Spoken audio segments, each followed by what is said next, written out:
Welcome back in for Grand Slam Sports Baseball. Now the World Series is now officially upon us as the AL and NL finally finished up their series. Both went to Game 7. Let's go ahead and go through some of those series. Let's go ahead and begin with the Astros and the Rangers. Game 7, the Rangers pulled it off, won 2 straight games in Houston. Thoughts on this series? All I got to say is I've been saying it from the start. The Rangers are the best team in the AL. They proved it, and they're going to go on and win the World Series. Wow. I love this team. I think that this Rangers team, they showed why they are one of the best bats in baseball. Adolis Garcia absolutely fathered every last Astro.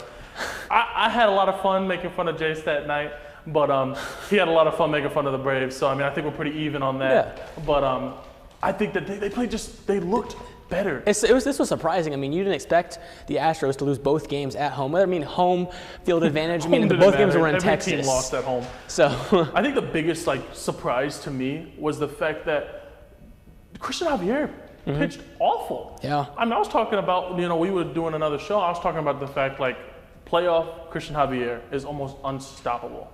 And he goes in and doesn't even finish anything. He puts up a Clayton Kershaw game. JP France also looked awful. I mean, the pitching is what the Astros had coming into it. It just wasn't good, and that's why they lost the series. I know the other night I was talking about how Scherzer isn't the best in the playoffs. I will take back what I said, since he did just fine to beat the Astros just fine in my opinion. I mean, obviously I picked the Astros and I wanted to be right, but at the same time, this puts a smile on my face to see the Astros not in the World Series. America won. That much I can tell you. America won in both series, didn't they? Yes. Let's go ahead and now look at the Phillies and Diamondbacks. The D-backs also winning Game 7, also in Philly, winning 2 games in Philly, where they have true home field advantage with their fans, but they lost both Game 6 and 7. How did that happen? I want to sit there and pretend like I'm a mega mind and I'm super smart and I saw this coming. I did not see this coming. No one did. I would not have even put $1 on the Diamondbacks winning this series. I mean, they played phenomenal. I mean, I give them all the credit in the world. I mean, they pitched great. Their bullpen, which was a question coming into this year, they revamped it coming in the offseason. I was one of those people saying coming into the trade deadline, they needed to revamp more than just their bullpen, but they only made bullpen moves. I said that they were stupid.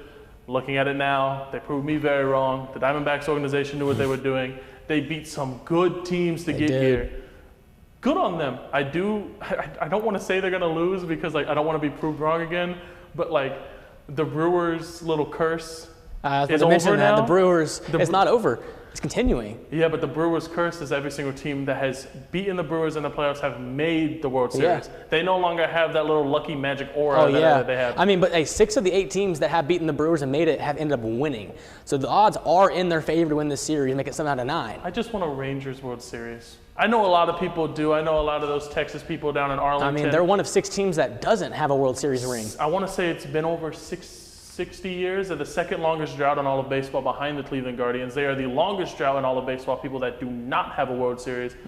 I am very intrigued because, the Diamondbacks, they're a team that haven't been there since 2001 when they won it.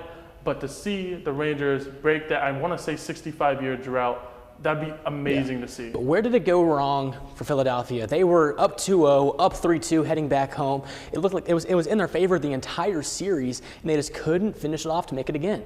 Poor hitting, I think, was definitely like I said. Whenever we start talking about that bullpen, the bullpen played great for the Diamondbacks, and they could not get it going. I mean, all of those games in those last few games and their losses were very low scoring. The Diamondbacks weren't super electric on offense. It's just the Phillies were stagnant the entire time.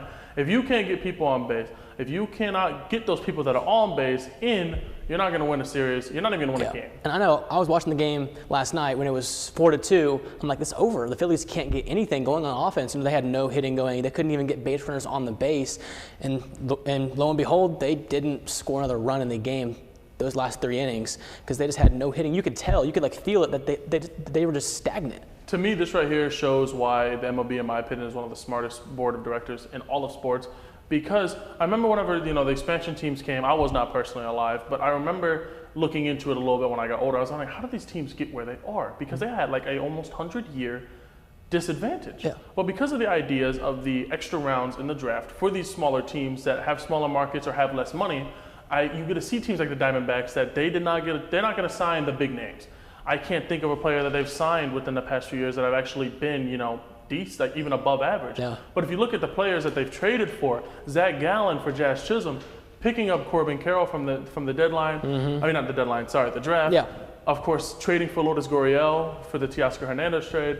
I love the way that this team looks great, and I'm really excited to kind of see where they go from here. Yeah.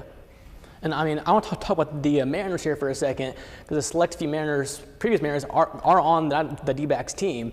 And, the Mariners are the only team that's never made a World Series. And now a few of their players that they just had the last year or two are in the World Series. How must their fans be feeling? I mean, yeah, it's got to be hard. I know Ketel Marte, former Mariner, Seawald was traded this offseason with the Mariners. And I guarantee you there's more I'm just forgetting. But yeah, no, I mean, if you're, as a team, even as like a White Sox fan, seeing some of my former White Sox players, seeing Fernando Tatis being as good as he is in the Padres and knowing that we traded him for like a bag of chips and like a half-eaten Subway sandwich, knowing that, your players, they're gone now and they're doing better things. I feel like as a fan, it's bittersweet. Yeah. I don't think as a fan, you sit there and you're like, oh, well, that could have been us. Like, no, you kind of know it couldn't have been you guys. You're just happy to see your boys there because normally, at least a real fan is just happy to see their boys. Yeah. So what kind of moves do the Phillies need to make to get back to the same scenario next year and make a run at the World Series? The biggest if for me is the pitching staff. Yeah. I think the pitching staff is great, don't get me wrong. But I know Nola's contract is up. I know Tejuan's contract is up. And I'm pretty sure they have some other contracts coming up. They're going to have to either sign those players back or make another move. I know that they have Andrew Painter, one of the top prospects in all of baseball. He's about to be called up probably this year. This is a team that, they got the pitching talent, but, they weren't even supposed to be good a few years ago. I mean, they had an awful beginning of the year to this year. They haven't won it in forever. This is a team, they're happy to be where they are. Because I remember a few years ago, they went back-to-back first overall picks, and both of them sucked. So, I mean, just to be even here with how bad their off seasons have been, just be careful. Don't have another awful off season. Re-sign your key players. Maybe make a move. Don't make a move, though, for something that you don't need. Yeah. They have the pieces. They have the talent. Build around. In my opinion, I think they could use an actual defensive right fielder and a left fielder, not just Castellanos. Put them at DH. I want to see what happens there. But Arizona wins this series in 7, and they advance to the World Series, which we're going to go ahead and preview now, as the Diamondbacks will play the Rangers in the World Series. Give a quick preview of how this matchup might go. This right here is going to be a gorgeous matchup. I think that almost every single play. Once again, remember we talked about the Braves, and we talked about how they have hitting at positions that not a lot of teams have hitting at. Diamondbacks are very similar. And the Rangers, I mean, if you look at teams, they normally do not have defensive first basemen and hitting first basemen. Both of them have that. Hitting second basemen, Ketel Marte and Marcus Semien, both very good hitting second basemen. At shortstop, I think that, the Rangers kind of got that advantage of Corey Seager. I think the Rangers have the talent factor, but that youth, as the Diamondbacks have been saying all offseason, let the chaos begin. That's been the definition of this offseason. Embrace the chaos. Embrace it. Embrace it. I'm really excited to kind of see what they do here, because you're not just going to be able to beat these guys in a talent battle. No. This is one of the most talented teams I've ever seen on paper. We saw, and they don't even have DeGrom. Like, I feel like people forgot that they got one of the best pitchers of our generation just sitting the bench. And this team has so much talent. I have the Rangers in 6. Okay. But if I would have told you at the beginning of the year that it would have been Diamondbacks, Rangers in this season's World Series, what would you have said then? Rangers? Yeah, I would have said that. I would have said Rangers are cool because, I mean, Adolis Garcia, I've been high on him since his Cardinals days. And DeGrom coming in, he's looked great. And he didn't even play. And they got Eovaldi, who is like the definition of consistency, in my opinion. So this is a team that, I would have told you, the Rangers can go. In fact, I probably would have predicted them. But the Diamondbacks, 84 I would not and even 78. have predicted making the playoffs. The Diamondbacks, they barely did. Ketel Marte's been struggling. He's one of my first personal favorite players. I grew up loving him with the Mariners. Corbin Carroll, we didn't really know much about him other than he was pretty decent at baseball. Turns out he's one of the best at baseball in the whole league. Lourdes Gurriel, he really came into stride. Gerald Perdomo, he was no one before the season started. Zach Gallen, we kind of knew would be good. But, you got all these little pieces that, like, you kind of looked at them and you're just like, they'd be okay. But then they put it all together. I feel like every good thing that could have happened for this team did, and that's why they're here. So you're saying Rangers in 6. Yes. Give me the main reason why you think they will just outplay the Diamondbacks in the series. I think it's a mixture of just the talent factor. You got Texas behind them. Arlington, they bring a good crowd.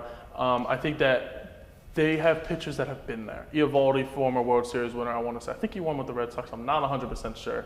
I know for sure Scherzer, he's a former World Series winner. This is a team that they're pitching, they've been here. I cannot name a single player on the Diamondbacks that have been to the World Series before. So I could be missing someone. But this is a team they have the talent. Corey Seager won Evan Longoria has been with the Rays way back like 15-something years ago. And then of course you got Corey Seager, former playoff MVP. Yeah. I mean you got a team that's they bought their way to victory. I hate to say it, but they did. And you got a team that if it works, it works. That's how it goes. They got a farm system to victory. So you got two teams that came up in very different ways. So it's gonna be very interesting. But I just think this talent. This series intrigues me a lot. Nice. But as for my pick, embrace the chaos. Diamondbacks in 7. Yeah, if Diamondbacks win, it'll go to 7. Absolutely. I don't think they get it in 4, 5, or 6 because the Rangers are just better than them overall, I believe. And with them having the home field advantage in Texas, I think that they have the advantage in that scenario. But I think the D-backs push this to 7 and go into Texas and lift the trophy. I'm not going to sit there and pretend like I don't want to see that partially, but, hey, professional opinion, I got the Rangers. I think it's going to be a phenomenal series regardless. Absolutely. I mean, the Rangers have never won one. They lost in 10 and 11 back-to-back World Series, including the heartbreaking one to the Cardinals, where they had it, where they had the Cardinals down to last strike multiple times. Yeah. And the Cardinals just got out of it. And some teams are cursed, man, and I think the Rangers are one of them. That's why I believe embrace the chaos. First World Series in 22 years. They're going to win it again and get that second ring under their belt. No matter who comes out, America wins. No Absolutely. Astros. Agree. Even though I'm not just saying this because of Jace. No Yankees. Oh, come on. Hey. We'll be back eventually. This is a nice thing to see. It's a breath of fresh air. Not two big market teams. So Agree. It's nice. Yeah, but that'll do it for our Grand Slam Sports Baseball segment. Charles Foster, my name's Jace Hodge. Thank you for watching.